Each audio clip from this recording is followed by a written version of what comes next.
Ang inyo pong nakikita ay live na kuha mula sa St. Peter's Basilica, St. Peter's Square sa Vatican City.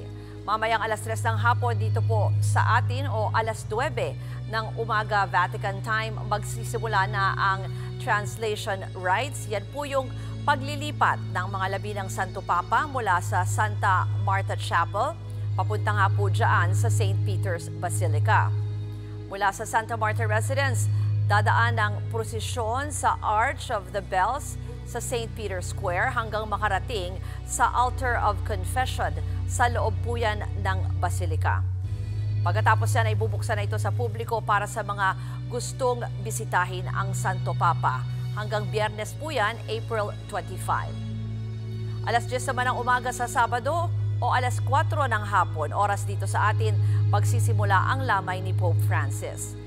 Pagkatapos ng 2.5 oras ay ihahatid ng isa pang prosesyon ng labi ng Santo Papa papuntang St. Mary Major Basilica kung saan siya ililibing. Kahapon ay pinangunahan ng Vatican ng isang malawakang rosary prayer na dinaluhan ng libu-libong deboto mula sa iba't ibang panig ng mundo.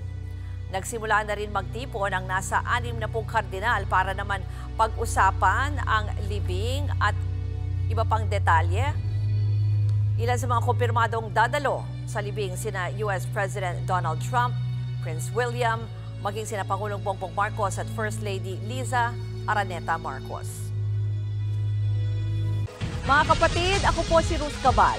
Maging maalam at may pakialam sa mga may init at rumaratsyadang balita sa Frontline Express.